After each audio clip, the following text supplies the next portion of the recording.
नमस्कार, मैं मनीष कुमार वर्मा। इस न्यूज में आप लोग को बताएंगे कि किस प्रकार शिवराज सिंह चौहान सांसद में दांत दबाकर कांग्रेस के धज्जियां उड़ा दी।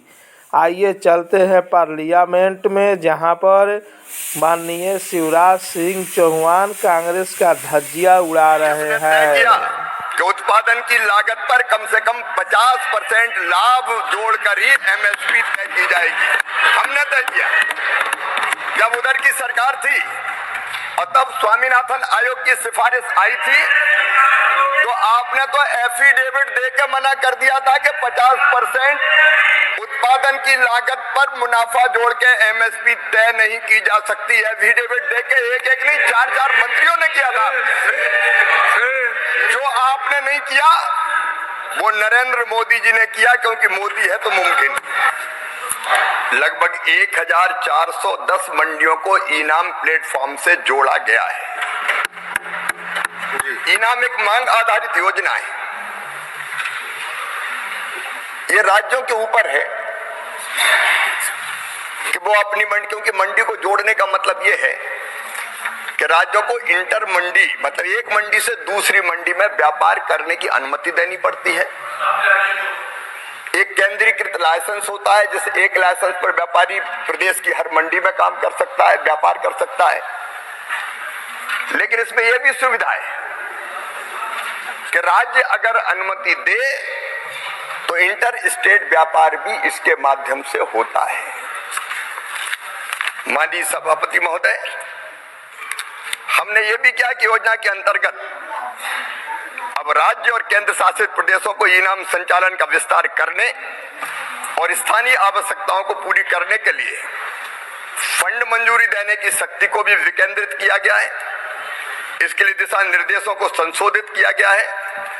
राज्य स्तरीय मंजूरी समिति हमने बना दी और राज्य को ही अधिकार दे दिया कि उन्हीं को इनाम से जोड़ने की मंजूरी देना है। कृषि राज्य का विषय है, इसलिए मुझे बताते हुए प्रसन्नता है कि अब तक इनाम के अंतर्गत 31 दिसंबर 2024 तक विभिन्न राज्यों में अलग अलग मंडियों में 1,78,00,000 किसान इनाम पोर्टल पर पंजीकृत हो चुके हैं। और माननीय सभापति महोदय, 31 दिसंबर 2024 तक 20 राज्यों और केंद्र शासित प्रदेशों में कुल 640 मंडियों ने इंटर मंडी ट्रेड में भाग लिया और कुल 16.59 लाख मीट्रिक टन का कारोबार हुआ, जिसका मूल्य है 5,022 करोड़ रुपया। माननीय सभापति महोदय, मुझे बताते हुए प्रसन्नता भी है माननीय विद्वान सदस्य सुमेर सिंह जी को कि 31/24 तक इनाम प्लेटफॉर्म पर कुल 65.48 करोड़ रुपए मूल्य का अंतर्राज्यीय व्यापार, मतलब एक किसान ने अगर मध्य प्रदेश का है तो उसने तमिलनाडु में भी अपने सामान को उचित कीमत मिलने के कारण बेचा है, तो अंतर्राज्यीय व्यापार भी हो रहा है। और अब तक 31 दिसंबर तक 22 राज्य केंद्र शासित प्रदेशों को 948 मंडियों में 6,831 करोड़ रुपए का ई पेमेंट किया गया है। आपने पूछा किसान को लाभ क्या होता है। मैं आपके माध्यम से माननीय सभापति महोदय बताना चाहता हूं, मंडी में जाने से पहले ही इनाम मोबाइल ऐप पर मौजूदा वस्तुओं की 3 दिन पहले तक की कीमत किसान को पता चल जाती है, वो जानकारी ले सकता है। किसान मोबाइल पर अपनी उपज का लाइव ऑनलाइन बिड वैल्यू देख सकते हैं, किस मंडी ने, किस व्यापारी ने कितने रेट लगाए। किसान को एसएमएस के जरिए अपनी वस्तु की अंतिम बिड रेट का विवरण प्राप्त हो जाता है। किसानों के बैंक खाते में सीधे बिड वैल्यू अंतरित करने के लिए ऑनलाइन पेमेंट गेटवे उपलब्ध है। उसके खाते में सीधे ऑनलाइन पैसा चला जाता है। पीक सीजन के दौरान लाट की त्वरित गेट एंट्री की सुविधा के लिए मोबाइल ऐप के जरिए लाट के पूर्व पंजीकरण की रजिस्ट्रेशन की सुविधा उपलब्ध है। किसान अपनी उपज को, सबसे बड़ी बात तो सभापति महोदय ये है कि वो मजबूर नहीं है कि एक मंडी में लाया तो व्यापारी कह दे किस दाम पर देना हो तो दे जाओ। कई बार नेक्सस बन जाते हैं, वो देश भर में कहीं भी अपना उत्पाद बेचने के लिए स्वतंत्र है, उसको विकल्प मिले हैं, प्रतिस्पर्धी मूल्य देख के वो अपनी उपज को बेचता है।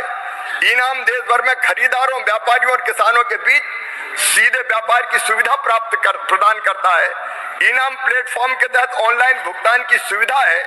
फार्म गेट मॉड्यूल किसानों को चित्र और गुणवत्ता मापदंडों के साथ अपनी उपज का लाटवार विवरण अपलोड करने और इनाम पर व्यापार करने के लिए बोली लगाने की सुविधा का लाभ उठाने में सक्षम बनाता है। और इसके लिए उसे अपने उपज को भौतिक रूप से ले जाने की जरूरत नहीं है। अगर वो भौतिक रूप से ले जाता तो मजबूरी हो जाती है कि वो बेच के ही जाए।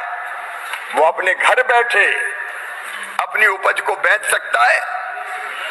और इसलिए मैं मानता हूं कि किसानों के लिए ये इनाम योजना प्रधानमंत्री नरेंद्र मोदी जी की वरदान। धन्यवाद।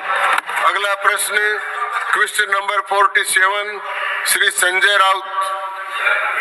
सर, आप प्लान करेंगे sir. Statement is laid on the table. First supplementary Shri Sanjay Raut. Bharat की डायमंड इंडस्ट्री जो है ये लगभग 37 बिलियन डॉलर का उद्योग है इस देश में। लेकिन ये डायमंड इंडस्ट्री की चमक थोड़ी उतर रही है। आज इंडस्ट्री पूरी तरह से कंगाल हो गई है और उसका डायरेक्ट एंड इनडायरेक्ट इफेक्ट जो है वो वहाँ काम करने वाले लाखों वर्कर्स, वहाँ